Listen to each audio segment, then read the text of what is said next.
I'm Eddie of Eddie's Reef. Today's weekly video is on another purchase that I got from Worldwide Corals.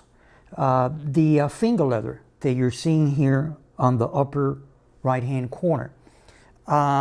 It could either be a Sinularia or a Nepthea. I'm inclined to say that it's a Sinularia, but the similarities are very, very close.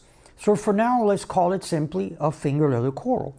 If you follow me, you know the routine that I go into specifications of it, what it's all about, the care requirements. So let's go into it and take a deep dive. Hold on one second. Okay, so here we are, and I'm focusing on the actual coral. Now this, of course, is a soft coral, also known as a finger leather coral.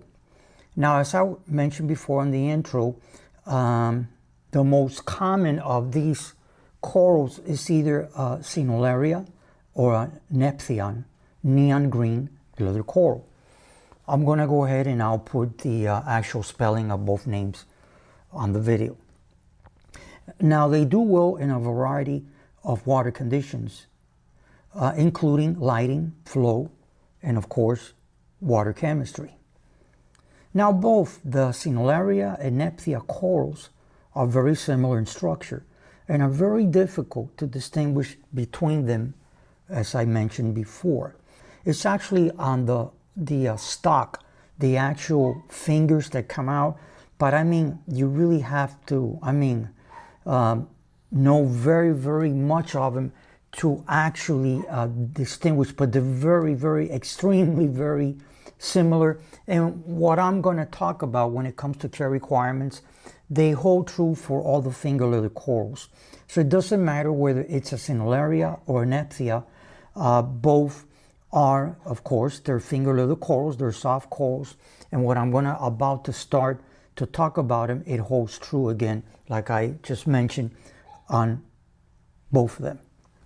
Okay, now the mother colonies are found in the Indo-Pacific regions, including the Fiji, Tonga, and Solomon Islands, plus they're also found on the Great Barrier Reef.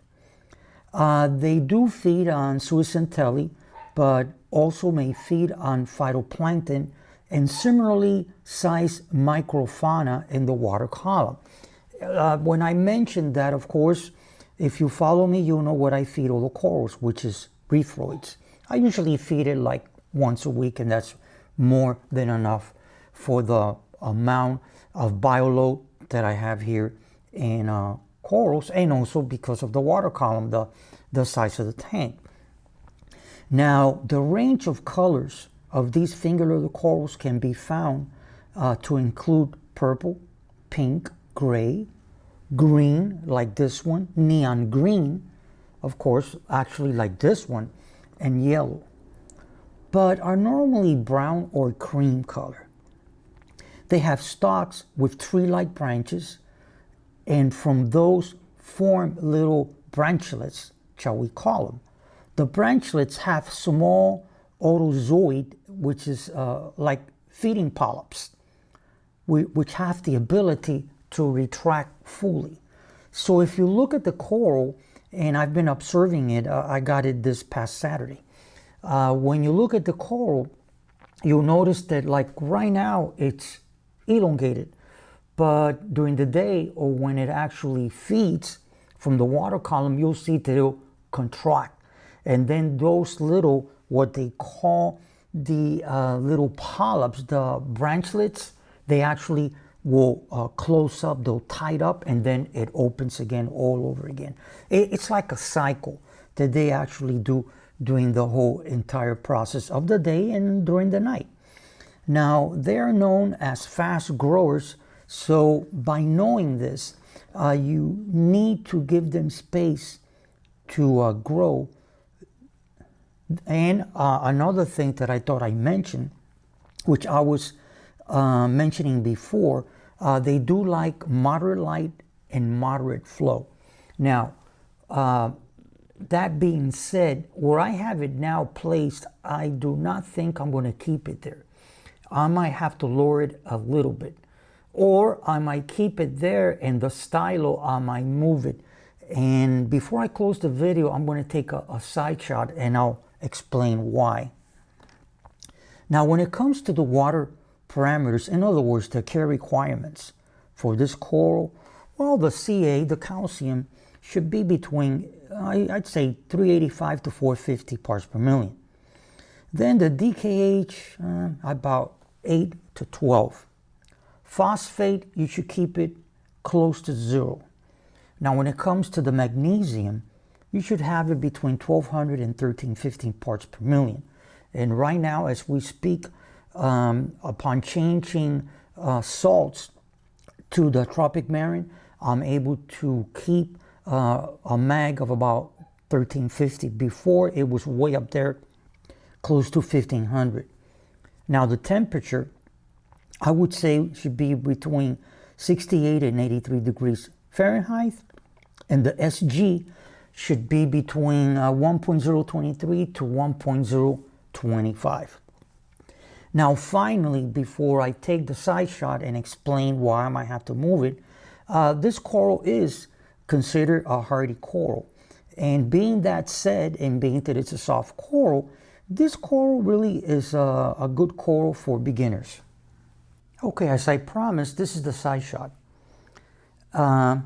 Here, as you notice, this is the dilemma that I have. Of course, in the center, I have the finger leather. But then if you go to if you look down here, right down there, okay. That's a coral that I've had for quite a while. As a matter of fact, I got it also from Worldwide Coral. It was 2 polyps. It's like a brain coral. And it's grown exponentially. Matter of fact, the upper part of the coral, it's already touching part of the rock work. Then on the upper side, up here, right there, you have the stylo, which, if you follow me, you'll notice that I had it on the lower part, left side of the tank on a little rock that I put there, and it wasn't doing that well. Excuse me. So I moved it up here and it's doing great. It loves that place. But these finger leather corals grow exponentially.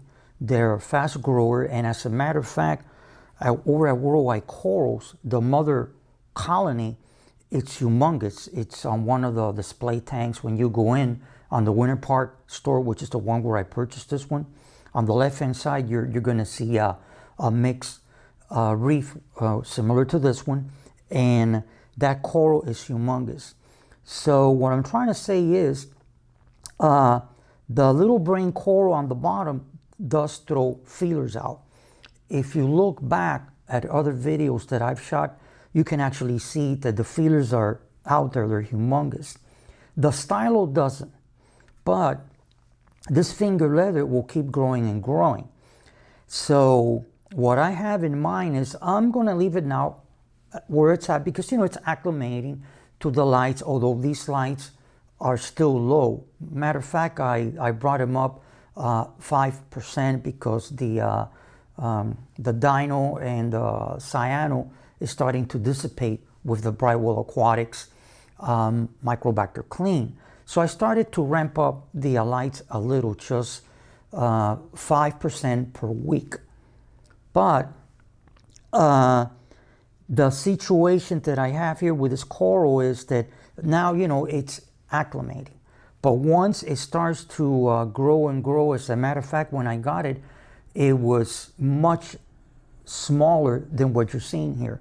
But when it came to these ideal conditions and all that, it has grown. It has like elongated, shall we call it, more than over at the Winter Park store of Worldwide Corals. So I'm going to observe it, because what I might have to do, the stylo is doing great there. So I really don't want to move it. Not unless, of course, if I have to. But the little brain coral, the Fabia or Favitis, does throw stingers out.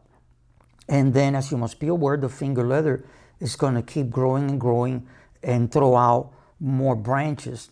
So what I might do is either bring down the finger leather and place it here.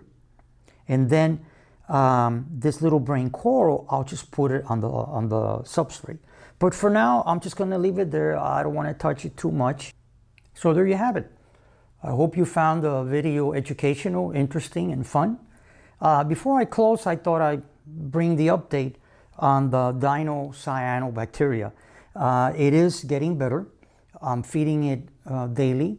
I did ramp up the lights only 5%.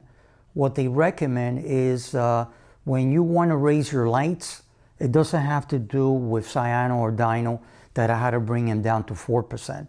It doesn't have to do with that. In any circumstances that you want to raise, not lower, but raise the lights, you should do it only in increments of 5% on a weekly basis. So you raise it 5%, wait 7 days, another 5, and on and on and on. Don't just raise it all the way to where you think it'd be proper, because it might shock certain corals and you might lose them, or they might, if it sticks, acros, they might like fade or something. So I had, like, if you follow me, you'll know that I had the whites, the red and the greens at 4%. I lowered them because of this bacteria. But now that I'm seeing that it's starting to go away, and I'll be honest with you, a couple of days ago, I did siphon some of it off to help the process. So I went ahead and I raised them 5%. So now the whites, the red and the greens are now at 9%, and the others are all ramped up at 100%, which is the AB plus template that I'm using. So I thought I bring that as a little update. And if you like the video, as I say, hit the thumbs up, hit the like button. And next to it, there's a little bell, hit that, that's the notification bell. So when you do that, you'll be the first ones to be notified that at Reef for Korea uploaded a video, which is weekly. So I hope you like the video, and like I say at the end of all of my videos, happy reefing. Thank you for watching and have a great day. Bye-bye.